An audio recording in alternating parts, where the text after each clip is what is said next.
ආයිබෝන් ඉතින් 2023 පළවෙනි එක් දින හා පන්දුවාර 20 තරඟාවලියක් පසුගියද පැවැත්වුණා. ඒ ප්‍රබල ඉන්දියාවත් සමගයි. මේ තරඟාවල් දෙකම පරාජය වුණා. එහෙම වෙන්නේ ලාංකිකයන් වුණ අපිට ජයග්‍රාහී මානසිකත්වයක් ලබා දෙමින්. පළමු එක් දින තරඟයේදී විශේෂ සහගත දෙයක් වුණා. ඒ තමයි ශ්‍රී ලංකාව ක්‍රිකට් කණ්ඩායමේ නායක දසුන් ශානක ඔහුගේ එක් දින දෙවන ශතකය වාර්තා කළා. හැබැයි මේක එසේ මෙසේ ශතකයක් නොවේ. ප්‍රබල ඉන්දියානු කණ්ඩායමට එරෙහිව අවසන් පන්දු දෙකේදී ඉතාම දක්ෂ විදිහට වාර්තා කරපු ශතකයක්. ඉතින් දස්සා මේ ශතකයෙන් පස්සේ ලෝකෙ ඉතාම කතා බහට ලක් වෙද්දී අද අපි කතා කරන්නේ නායක දස්ස ගැනයි.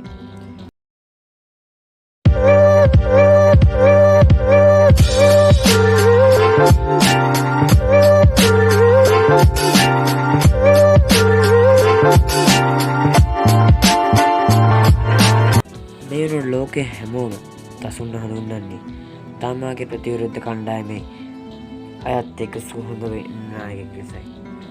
කලක් තිස්සේ නවසීලන්තේ නායකයන්ට තිබුණ ඒ විරෝධාවලිය දැන් ලංකාවේ දසුන් ඉහළටම අරන් ආවා. ඉන්දියාව ඔහු නම් කරනවා නිකම්බෝ නේල කියන අනුවර්ත නාමයෙන්. නිකම්බෙන් බිහි වුණ පහර පිට පහර එල්ල කරන්නා විදියට දසුන් ශානක මේ වෙනකොට හැඳින්වෙනවා.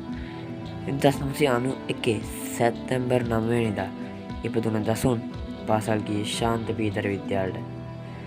පාසල් කාලේදී හොඳින් ක්‍රිකට් ක්‍රීඩා කරපු දසුන් 2015 අගෝස්තු 1 වෙනිදා ශ්‍රී ලංකාව වෙනුවෙන් පළවෙනි 20 තරඟයට සහභාගී වෙනවා. ඔහු 20 වරම් ලැබපු ශ්‍රී ලංකාවේ 58 වන ක්‍රීඩකයයි. දසුන් පළමු ටෙස්ට් තරඟයේ ක්‍රීඩා කරන්නේ 2016 එංගලන්තයට එරෙහිවයි. ඔහු ටෙස්ට් වරම් ලැබපු 134 වන ක්‍රීඩකයයි. මේ තරඟයේදී ලකුණු 46කට කඩලු 3ක් දවා ගන්න ඔහු සමත් වෙනවා. මුලින් 20 සහ ටෙස්ට් තරඟවලට සහභාගී වුණු ඔහු එක් දින වරම් දිනාගන්නේ 2016 වසරේ ජූනි 16 වෙනිදා. ඒ අයර්ලන්තයේ ඉරවයි.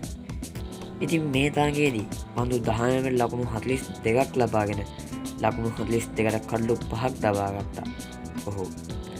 ඉතින් 2016 වසරේ සිට මේ දක්වා එක් දින තරඟ 46කට සහභාගී වී ශතක 2ක් සහ අර්ධ ශතක 3ක් ඇතුළුව ලකුණු 1054ක් ඔහු රැස් කරගෙන තියෙනවා.